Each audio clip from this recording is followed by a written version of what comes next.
Good afternoon, Patriots, and welcome to the 96th audio file in the audiocast series known as the Q News Patriot. I am the Q News Patriot. My name is SGAnon. Well, Patriots, I have to say, just in the days since our last audio file, we've seen that silent World War scenario in the background that we've talked about really since the very beginning on this show begin to break its silence and come forward publicly in significant and very dramatic ways. You know, if the theme of our last audio file was resilience, then the theme of today's file is probably best characterized as patience and discernment. We've been living through the largest, most complex military and civilian co-op ever undertaken, spanning boundary lines, borders, even ideologies, and this period of time, Patriots, is intended to accomplish an entire array of objectives in every major worldwide theater. Among them, the return of true and authentic power back to the people, not just of the United States, but of all cultures and all countries. We have to remember that deception and disinformation are tools of war, and they're not only needed, but they're pivotal to the rapid movement forward of humanity's best purposes. And those aims are not always going to be readily apparent in the surface level rhetoric or events that are ruling the information landscape. In fact, I would argue that when we look between the lines, what we find is that forces for good remain in near total control of very delicate situations and circumstances, and they're using that control to destroy pocketed compartments of mankind's enemies all over the world. What's happening in Iran, for example, is just the newest trough of evidence for that undercurrent end goal. And these events not only provide a smokescreen, which is necessary to kinetically destroy a huge bastion of intelligence community traitors, but they also serve a crucial mass scale distraction role at a time when things like the literal reconquering of the foreign vassal state of Washington, D.C. is being broadcast to the entirety of the planet. Patriots, these are incredible times, and we're going to break these and some other developments down in just a moment. But first, let's hear a quick word from today's file sponsor, Bloodflow 7 by Juvenon. Patriots, we could describe the post-COVID world in a lot of different ways, but on a personal note, the biggest differences for my family and I between pre-2020 and post-2020 really center around two main areas: the broad public awakening that we talk about often on this show, and the challenges to maintaining and improving personal health and vitality. I can't speak for all of you out there, but with respect to that inside our household, one of the biggest changes we've seen over the last 5 years has been a noticeable drop in vigor and energy levels. Going into COVID, for example, I was working as a full-time upper mid-level business manager between 45 and 65 hours a week. And it was nothing at all for me to come home after work every day, even on the long weeks, split the housework up, and be an involved and active dad. These days, I keep a schedule that's slightly less than 45 hours each week, with different and arguably less stress than a few years ago. And by the time I hit 9 p.m., it feels like I could fall asleep standing up. I blame that on a lot of different things, from disrupted hormones and American frankenfoods to the biologically altered reality of our world. But over the last 5 years, I've also learned that a major cause of depleted vitality is a deficiency of something called nitric oxide molecules, blood-borne molecules that help relax the body's blood vessels, veins, and arteries, ultimately resulting in better blood flow and circulation to areas of the body that often find themselves shortchanged once our main internal organ systems are provided for. Big Pharma will charge you anywhere from 9 to 20 times the standard market value for their nitric oxide boosting prescriptions, when effective supplements for blood and circulation support exist and are on the free market already. I've tried a couple of these myself over the last few years, but I recently got the chance to try Blood Flow 7, made by Juvenon. And I have to say, Patriots, I think it really works. BF7 is a triple action supplement with clinical studies behind it that show a 150 to 200% increase in nitric oxide production and a widening of vessel and arterial channels by over 50% from baseline. This translates to better flow and more oxygen and nutrition being delivered to both critical and non-critical bodily systems. I've been taking 2 capsules right after breakfast each morning, and I've noticed better stamina, better focus, and more vitality, even on the days where I skip my morning coffee. It's made with naturally derived ingredients, including the inactive fillers, and customer reviews found online suggest people are noticing real results with BF7 in just hours and days rather than weeks or months. Additionally, Juvenon offers a full 60-day empty bottle money-back guarantee on their product in the unlikely event that a customer out there isn't fully satisfied with their experience. You can try Blood Flow 7 by Juvenon for a little over $1 a day by navigating to www.bloodflow7.com/QNP or clicking the link below today's video. Once again, that is www.bloodflow7.com/QNP, or look for the link in the description box below. It worked for me, and I hope it works for you too. Thanks.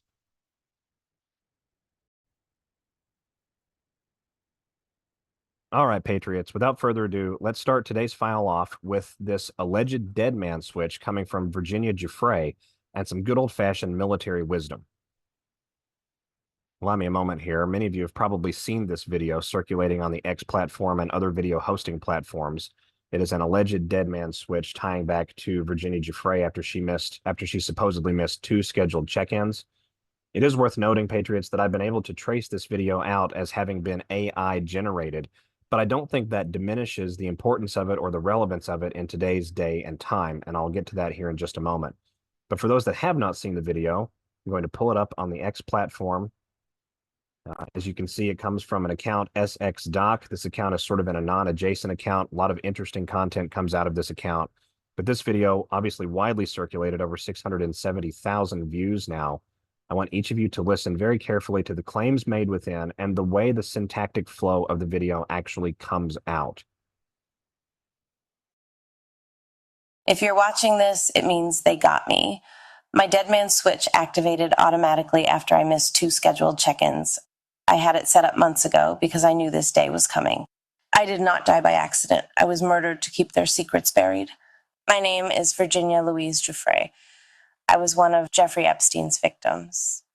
I survived Little St. James, but survival came at a price. I saw too much, knew too much, and now they've silenced me. But it's too late for them.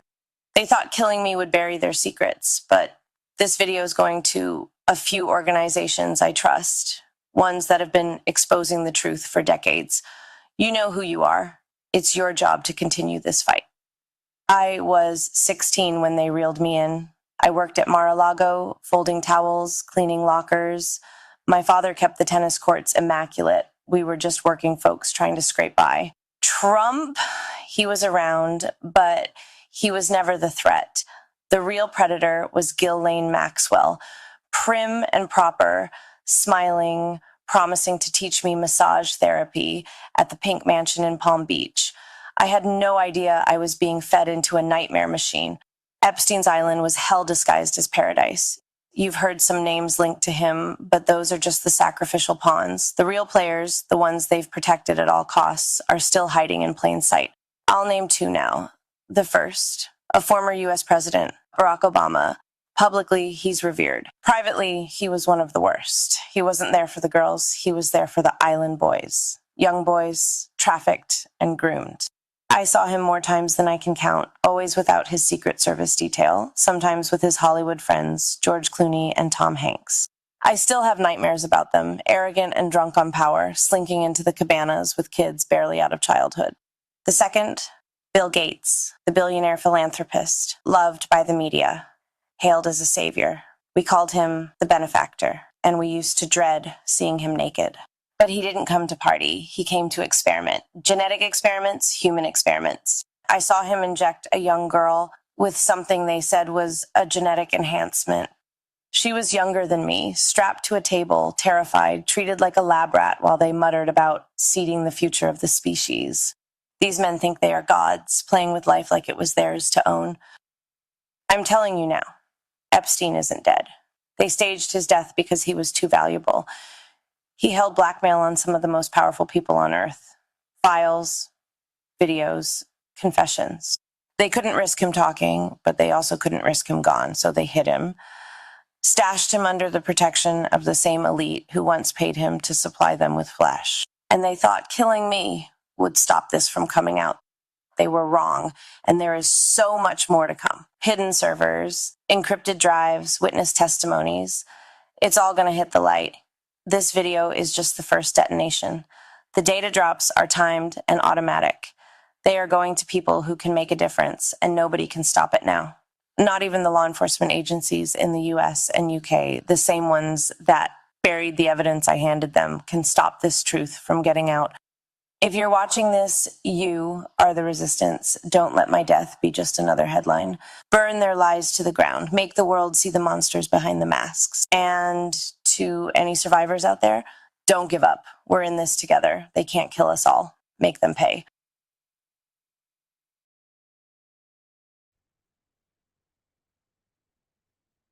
Now, Patriots, if you paid attention to that video and the overall flow, you'll be familiar with the fact that the audio sort of comes together in an inauthentic and incongruous way. And it makes the video sound very much computer generated. And I was able to flesh that out by taking the audio out of the video, putting it into an audio editor, and then slowing the playback way, way down. The vocalization becomes very incongruous, and it becomes apparent that it's an inauthentic representation. It's not a human voice per se. But I began thinking about those Q drops that discussed the wargaming that was going on many years ago and even through to the present day, utilizing supercomputing, super algorithmic capabilities, and things like that. And I thought to myself, is it not possible? In fact, is it even probable that during a disinformation and worldwide espionage war, one would need to introduce certain information in a way that preserves its purity for future investigative use, especially when claims are coming from the FBI, like from Kash Patel and Dan Bongino over recent weeks and months discussing this very issue surrounding Jeffrey Epstein. And so what I did is after I was able to establish that the audio itself was not necessarily inorganic, but that it might not be wholly inaccurate, I decided to reach out to someone that I've had, an interesting little couple of conversations with over these last couple of years after coming onto the space in this sort of pseudo podcaster movement. And one of the things that they sent back to me was very, very interesting. This is a military lieutenant colonel, not someone who's connected to any operations or any sort of high level knowledge per se, but someone who I just think has a very interesting and learned perspective on these issues. And so I sent this over in the middle of a conversation we were having just about the overall Great Awakening, the overall, alliance warfare operations happening worldwide. Give me a moment here. I want to share actually our conversation. I have changed the contact name to preserve his anonymity and the safety of his family. Give me just a moment here. As you can tell, we were up here talking a little bit about Patriots are getting weary with things, especially as we've come into this now second publicly visible Trump presidency. And the response I got, I get it, war is messy, exhausting. And then I said, what are your thoughts on the alleged new release from Virginia Guffrey, Dead Man Switch? I found out it's AI generated after stripping the audio and slowing the syntax way down. And the reply was, both sides have AI. Remember that. If no legal way to introduce details due to ongoing ops or capture or stonewalling, how do you bypass while preserving authenticity for court, law enforcement, future actions? And so, Patriots, like we talked on previous files with respect to Kash Patel and some of the claims being made, it remains to be fleshed out whether he's making those claims in the service of broader law enforcement investigations and operations that are still ongoing, both domestically and internationally, or if he's acting in service of shielding the information. But the information itself is going to come out regardless. And did you pick up on the phrase that was utilized in that video that I'm purporting to say was AI generated? The data drops are timed. In other words, this is sort of computerized automated lingo. And the very next sentence was, they cannot be stopped. We've heard that lingo a number of times tying back to the Q boards. We've heard it tying back to even the White House in various intersectory points along the way, things not being able to be stopped, or indications or nods to Anons and Great Awakening and things like that. So as we look at this period of time, Patriots, we have to keep in mind that the deception operation, the overall smokescreen that's being maintained at the international pulpit, it's not only serving the kinetic end goals of removing pocketed resistance and pocketed threats to mankind, resistance and threats that have been around for a very long time, but it also serves as the perfect landscape to deliver massive horse-sized red pills without impacting the authenticity and the legal admissibility of some of these things as we go forward in linear time. And I want to highlight for each of you out there the fact that the Iranian conflict is occurring in the fashion that it's occurring right now, and that it's occurring primarily at the behest of the commander-in-chief. This is not an accident. And while I was at first a little bit skeptical about the use of force without congressional approval, for example, I find it very interesting that we've actually been in a war with Iran and the intelligence community bastion that is inside Iran for a number of years now. We have to keep in mind that Ayatollah Khomeini, for example, his lineage goes back to the UK intelligence and oil tycoon community. And he was not an authentic installation, if you will, and not an authentic representation of the people of Iran, nor of the people of the broader Arabic region there in the world. That particular nation state has been utilized essentially as an intelligence community playground and boogeyman for a very long time for a number of different reasons. And there is a major reason, in my opinion, why Barack Obama sent them really over $2 billion when we factor things down, about 1.9 or 2.1, I think is the number, billion dollars throughout the course of his 8 years in office. And it was not just for election interference. But election interference is a main reason and a main factor of what's actually happening on the ground today. And if we go back to the U.S. Department of the Treasury, we find that as early as October of 2020, the Iranian Revolutionary Guard and entities emerging from Iran in a cyber threat basis were being sanctioned by the Department of the Treasury under Executive Order 13848, taken from the federalregister.gov. We see here. Entities affected, notice of Office of Foreign Asset Control actions. On October 22nd, 2020, the Office of Foreign Asset Control determined that the property and interests in property subject to U.S. jurisdiction of the following persons are blocked under the relevant sanctions listed below. Bayan Rasana Gostar Institute, which is the Bayan Gostar Media Institute. Additional sanctions information subject to secondary sanctions under Executive Order 13848 linked to Islamic Revolutionary Guard Corps, designated pursuant to Section 2A, subsection I of Executive Order 13848 of September 12, 2018, imposing certain sanctions in the event of foreign interference in a United States election for having directly or indirectly engaged in, sponsored, concealed, or otherwise been complicit in foreign interference.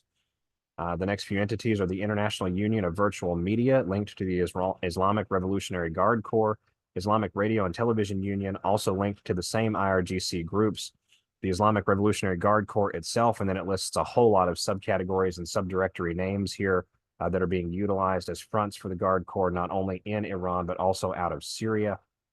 And then the fifth item number, Islamic Revolutionary Guard Corps, and a lot of other subdirectories, some of them coming out of Israel, believe it or not.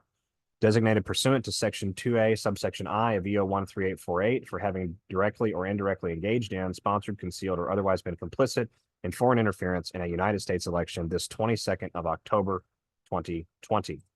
If we look forward a little bit more in the linear time frame, we can also find the Treasury establishing additional sanctions on cyber actors out of Iran for the exact same offenses, going back to both the 2020 and 2024 presidential elections. A separate media release on the 18th of November, 2021, Treasury sanctions Iran cyber actors for attempting to influence the 2020 presidential election.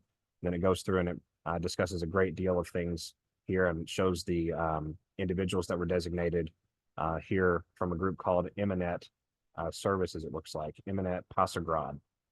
So coming forward to December of 2024, just a couple of 3 years later, let me see here, Treasury sanctions entities in Iran and Russia that attempted to interfere in the 2024 presidential election. Now, one has to ask, Patriots, we have to stop back and examine the landscape here. What's going on in Iran right now? We're clearly seeing an attack situation going back and forth between two intelligence community bastions. That much I think is pretty apparently obvious, even for Patriots that are not hardcore awake.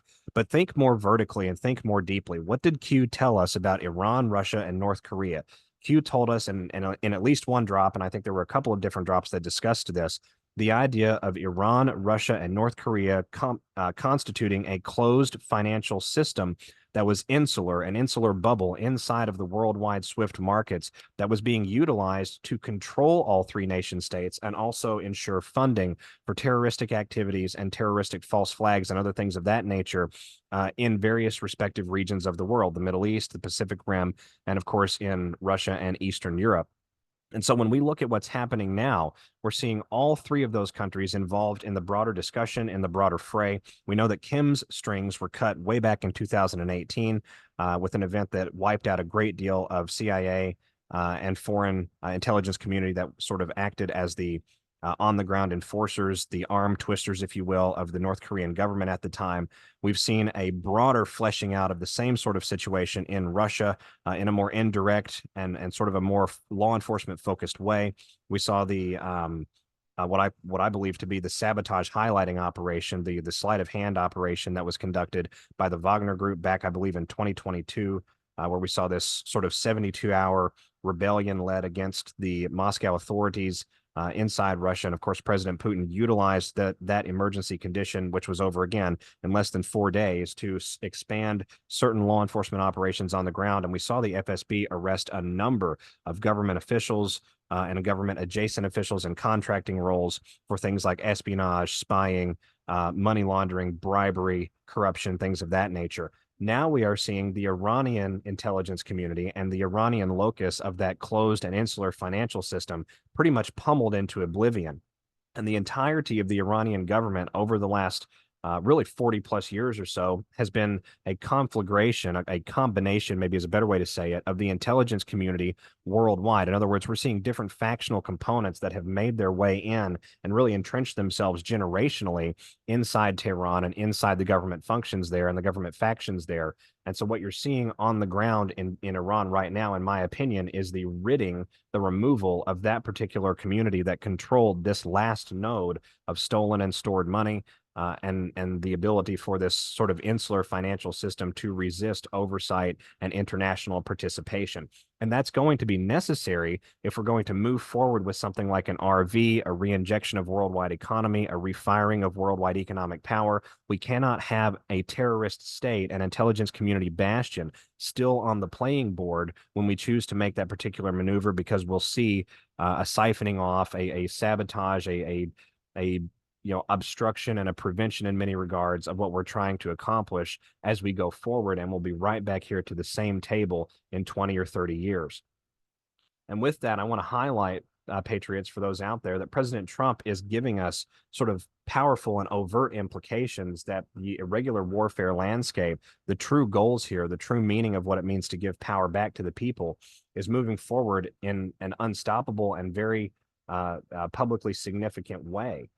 If we come over here to USA Today, a headline taken just from yesterday: Trump installs pair of 88-foot tall new flagpoles at the White House. So we have 88 times 2 in this particular symbolism representation. These flagpoles, of course, being the first flagpoles to be erected on the grounds of the White House. And that's something to keep in mind, right? The soil means something. The jurisdiction of the land means something. And so, in my opinion, this was the Republic reclaiming the territory that the White House was built upon. The U.S. flag was raised on the South Lawn around 1 p.m. Eastern at a ceremony that included Trump's daughter Ivanka and son-in-law Jared Kushner. The couple was at the White House to watch the swearing in of Charles Kushner, Jared's father, as U.S. ambassador to France. I'm not sure if it's related, Patriots, but something I find very interesting with that is on the 18th of June, 2018, so a 7-year delta to the day, we saw Q post 1540, which was a screenshot share of a tweet by Devin Nunes put out on the 17th of June, 2018, that stated, "Can anyone tell me who the DOJ lawyer is that speaks French via text in the Inspector General report? This will save a lot of time in the hearings this week, so my colleagues won't have to ask this question." And Q responds by sharing that post and captioning it, "See next, eggshells." Additionally, Patriots, we saw each of these flagpoles coming in at $50,000 a piece. So if you have 50 and 50 set against one another numerically, the zeros mean nothing, and you end up with a 5x5 representation, or a caricature or a symbolic ode to something tying back to 5x5. Again, with another Q drop, 1544, June 18, 2018, this one from 3:24 and 45 a.m. Eastern Standard Time, this referencing Iran, with some websites that have now been taken offline, but I've managed to dredge one of them back up with the Wayback Machine. Money, not security. Nuclear device prevention, owned politician, nuclear development prevention, excuse me, owned politicians returning to the news. Q. And so again, this being an exact 7-year delta to Trump's erection of the flagpoles on the White House grounds here in Washington, D.C. And this article that was shared by Q on that 7-year delta in 2018, titled "EU is taking steps to protect companies in Iran." According to an article published by New Europe Weekly on Monday, the European Commission said it has adopted an update of the blocking statute and of the European Investment Bank's external lending mandate. The move follows up on the informal leaders' meetings in Sofia, as well as the Commission's announcements of May 18th. These measures are meant to help protect the interests of EU companies investing in Iran and to demonstrate the EU's commitment to the Joint Comprehensive Plan of Action. The EU is fully committed to the continued full and effective implementation of the JCPOA, so long as Iran also respects its obligations. At the same time, the European Union is also committed to maintaining cooperation with the United States, who remains a key partner and ally. On the 8th of May, this going back to 2018, President Donald Trump officially withdrew from the UN-endorsed nuclear agreement and plans to reimpose sanctions on Iran. After the U.S. withdrawal, Iran wants assurances from the remaining parties that its interests are guaranteed. Otherwise, it will resume nuclear activities with a higher speed.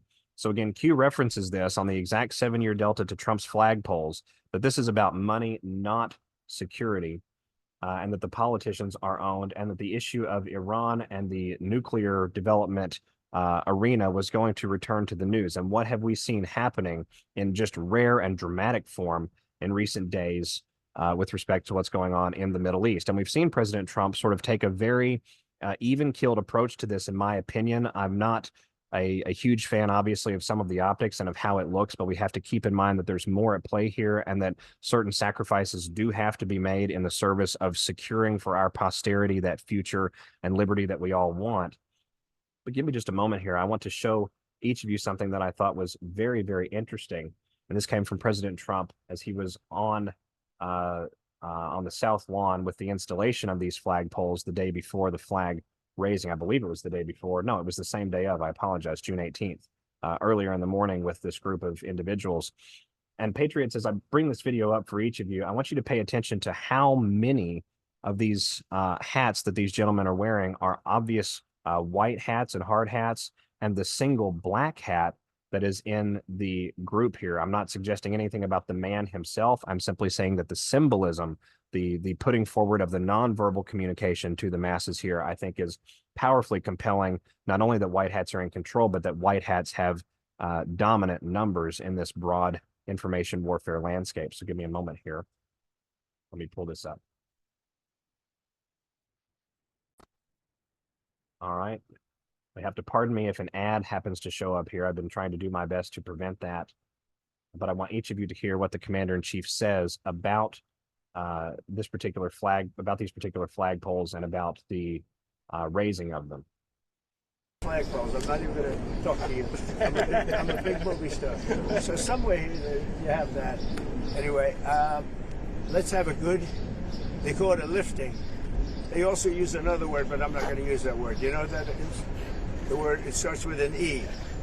You know what the word is? If I ever used it, I'd be run out of town by you people.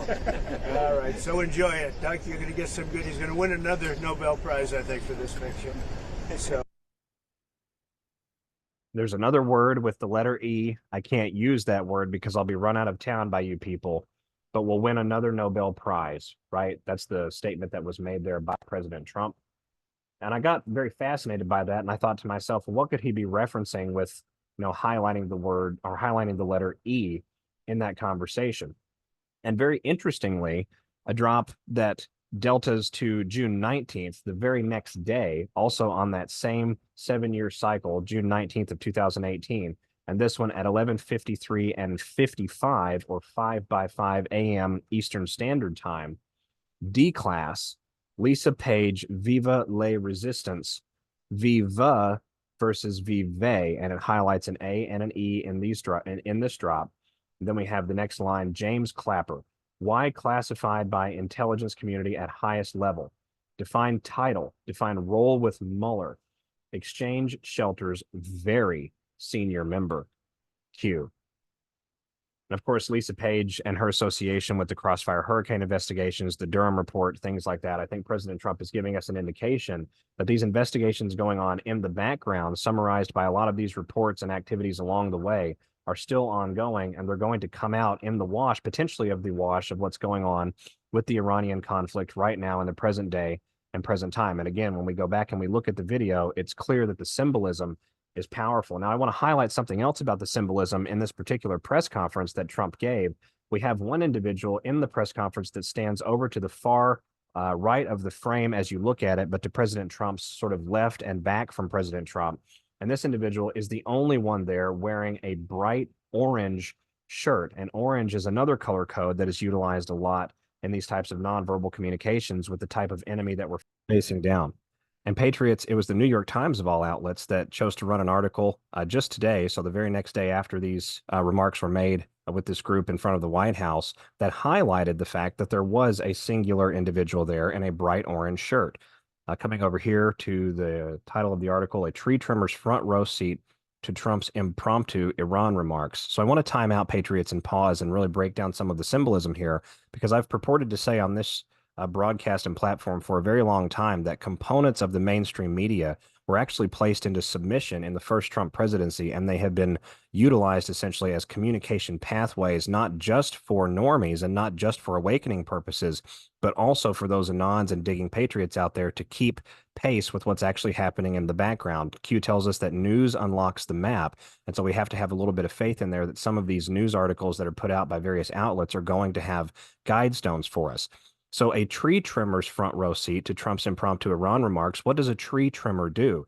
A tree trimmer prunes things. A tree trimmer gets rid of the dead wood. A tree trimmer is willing to take the chainsaw to the areas of the tree that really have to have it brought off in order that the rest of the tree may flourish and thrive as it grows forward in linear time. And so we've been witnessing, in my opinion, the greatest tree trimming ever in human history over the last 8 to 10 years around the world, really trying to rein in vines that had infested and infiltrated every component of our planet.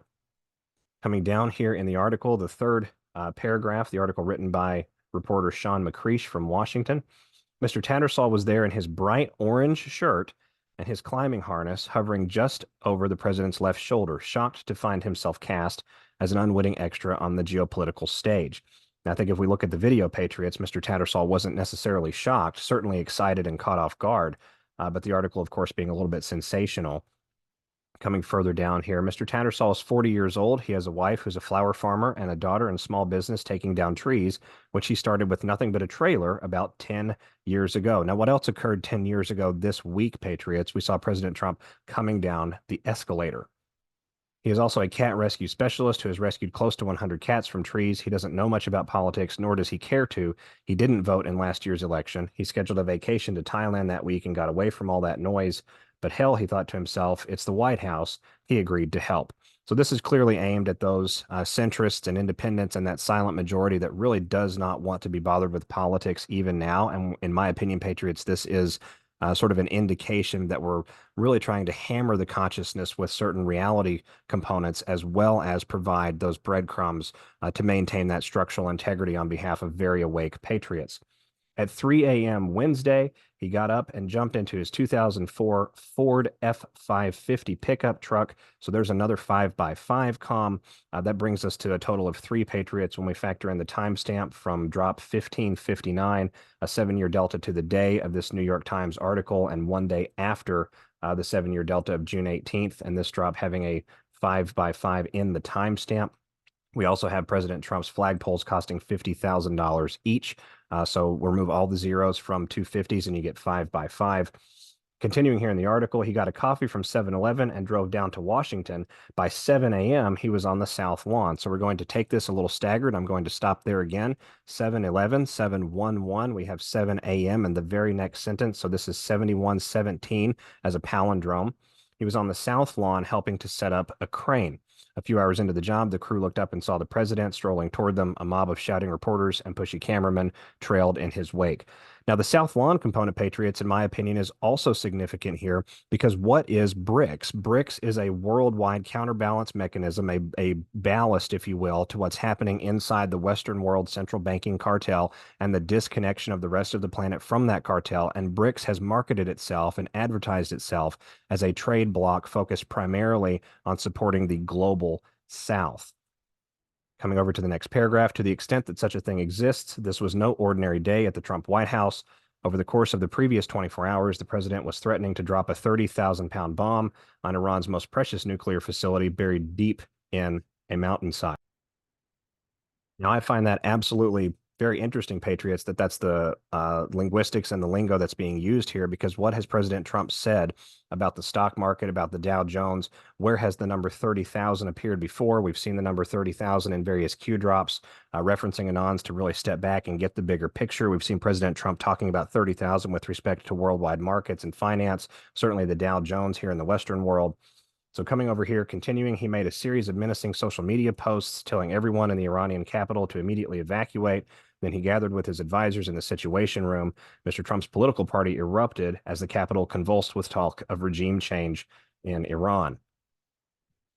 Now, if we come over here, Patriots, a little bit later this morning on the 18th of June, a little bit later in the morning, we saw the flag raisings happening on the South Lawn.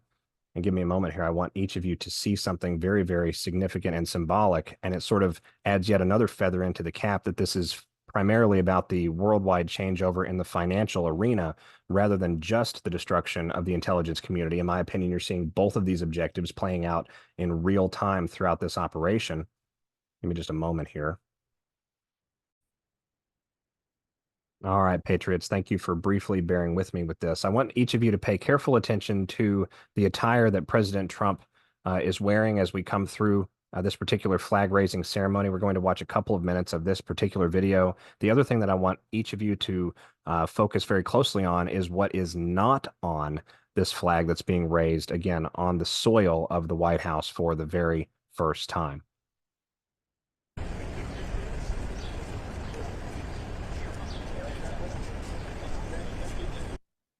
Now, Patriots, if this is not an indication of what's actually at play here, both with this particular ceremony and what's going on around the world, I don't know what is. This is a bright goldenrod style. It's almost like a neon golden tie that President Trump has on. President Trump has worn this tie multiple times at different intersections over the last 4 years when he's been meeting with dignitaries, former heads of state, individuals associated with very large business influence, organizations, both here domestically and around the world. There's been a golden tie mixed in with all of it. Give me a moment here. We're going to keep this playing. I'm going to bring the video forward just a little bit to avoid wasting any time. The operative part being just a little bit further up here. I want to be considerate for each of you out there.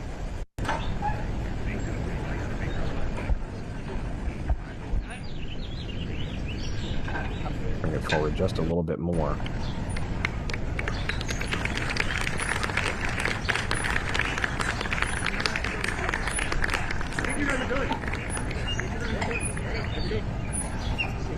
Now again, Patriots, this flag raising happening just a few days after the presentation of the flag that flew over D.C. prior during the Army's 250th parade.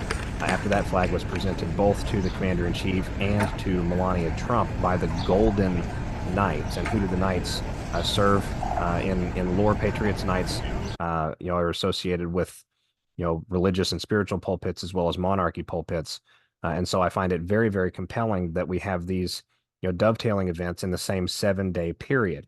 But if we look in the background here as the flag continues to go up, you'll notice that there is another flag which has been reinstalled on the top of the White House here, and that is the POW flag beneath the American flag, actually on top of the White House building itself. So the POW flag has been moved away from the grounding that it was on when it was moved to, during the first Trump presidency, and it was placed back on top of the White House during the period of the Biden-Manchurian years. And I believe what we're seeing here in real time is the communication that the military forces of the Republic of the United States have now reclaimed the jurisdiction over the soil of Washington, D.C. And for those out there who are paying very close attention, you'll notice that the flags now sunken into the White House grounds, as well as the American flag on top of the building above the POW flag, are missing a certain fringe and border. Patriots, as we reflect on how far we've come, it's helpful to remember that the world taking shape before us with each passing day, and increasingly more with each passing hour, is positioning the entirety of we the people in all of our respective cultures for that collective best shot at permanently eradicating the forces of evil. I would ask each of you to take a step back just a moment and allow your mind to wander as we close off our file today. How long has it been since you've thought about high wages and a low cost of living? How long has it been since you didn't worry about your children or grandchildren going outside on the sidewalk to play without constant supervision? When was the last time you disconnected, truly disconnected, from the fears, worries, and concerns of the world? I'll be honest, in my world, I sometimes struggle to pull myself back from these and other problems because, like all of you, I desire more than anything to see them resolved fully and permanently for our posterity. I was 15 years old when Natalie Holloway vanished in Aruba, and I did not understand at that time just how evil and how common those types of disappearances were, especially for Western world children and young adults. When I later underwent my own awakening of belief and understanding, which was instigated by the discovery of what all of us were consuming in our soft drinks, I quickly realized what had likely happened to that young, vibrant girl while she vacationed far beyond the constraints of U.S. law. I flat out rejected the existence of God in the immediate time period that followed my awakening, and I nearly walked away from spirituality altogether as I struggled to understand why evil was allowed to become so entrenched in the lives of ordinary men and women who only wished to get along with their peers and friends and carve out their niche in their little corner of the world.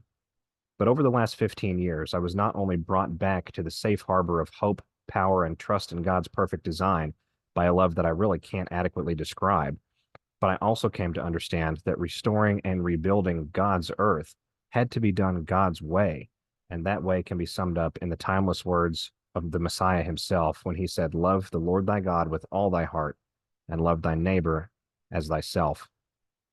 We are well on our way to that new earth, patriots, and we will live to see the day where the types of fears and worries that we've carried for so long become laughable memories of an age gone by. Remember today who you belong to and whose child you are. This is the Great Awakening, and we the people are inevitable. This is SGAnon. I'll be back with each of you again soon on the Q News Patriot Rumble. God bless everyone. Stay safe today. Thanks. Bye-bye.